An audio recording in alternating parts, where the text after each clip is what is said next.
Hello everybody, Sorlian here, and today we are looking at multiplication and division of directed numbers. And at the end of this video, you should be able to do exactly that. Multiply and divide directed numbers. So let's head straight into the rules when multiplying and dividing directed numbers. Now these rules are very important. With these rules, you must apply these rules when you're multiplying all directed numbers or all numbers in general. So let's start off with multiplication. So the first rule says a positive times a positive. When you multiply a positive number by a positive number, the result will be a positive number. And we learned that since primary school. 2 times 3 will give you 6. Positive 2 times positive 3 will give you positive 6. But we don't really say the positive as long as it's positive. If I say 2, it is understood that I'm talking about a positive 2. On the other hand, if I want to talk about a negative, I must say a negative 2. But just 2, that is positive. So the second rule says a negative times a negative would give you a positive. And the third one says a negative times a positive would give you a negative. And the last one, a positive times a negative would give you a negative. So one thing that we found in these 4 rules is that when you're multiplying the 2 same signs, for example, a positive and a positive, or a negative and a negative, the result will be positive. The result will always be positive. And when you're multiplying different signs, whether it be negative by positive or positive by negative, the result will be negative. So that's an easy way to remember it. So let's look at some examples. Now the thing about these examples, you want to go through these 2 steps when you're multiplying positive and negative numbers. The first thing you want to multiply would be the signs. And then you want to multiply the numbers. So for example, if I have negative 6 multiplied by 3, the first thing I do is I multiply the signs. So I know this is a negative times a positive. I know that will give me a negative based on the rules. And 6 times 3 will give me 18. And number 2, let's say I have negative 10 multiplied by negative 5. The fourth step, I multiply the signs. So a negative times a negative would give me a positive. And 10 times 5 would give me 50. And let's say I want to do another one now. 6 multiplied by negative 5.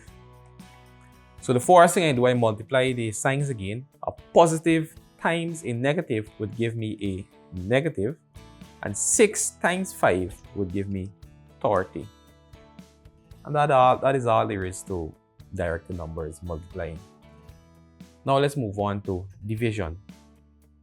So the thing about it, division, the same set of rules that apply for multiplication, the same thing applies for division. It's just that you're dividing. A positive divided by a positive would give me a positive. A negative divided by a negative would give me a positive. And a negative divided by a positive would give me a negative. And a positive divided by a negative would give me a negative. So as long as we're dividing 2 same signs, the positive or negative, the result will be positive.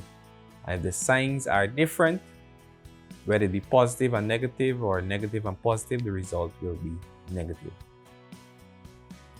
So of course, for division, the same rules will apply. We divide the signs first and then we divide the numbers. So for example, if I have negative 10 divided by negative 2, the negative divided by the negative will give me a positive, and 10 divided by 2 will give me 5. As another example, let's say I have negative 15 divided by positive 3. So the negative divided by the positive would give me a negative, and 15 divided by 3 would give me 5. Let's say I have another example. Let's say I have a positive 100 divided by negative 50. So the positive divided by the negative would give me a negative, and 10 divided by 50 would give me 2. So a negative 2. Now let's look at some exercises.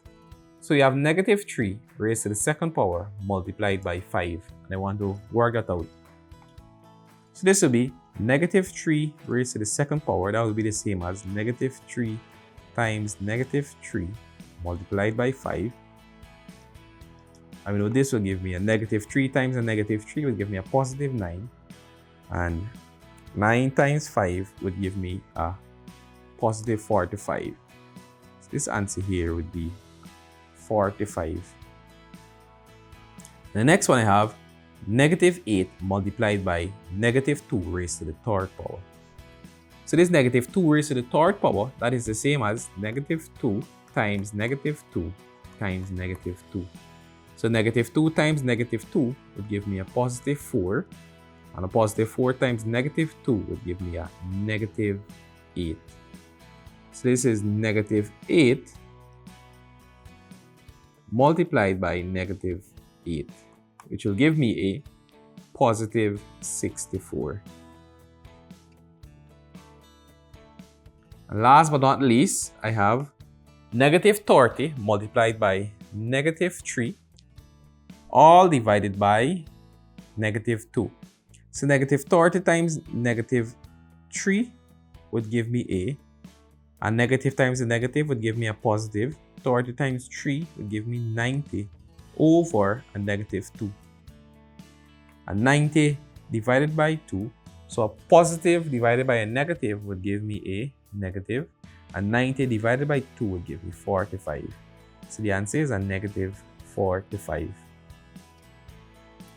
And last but not least, I have a negative 3 times a negative 5 times 6.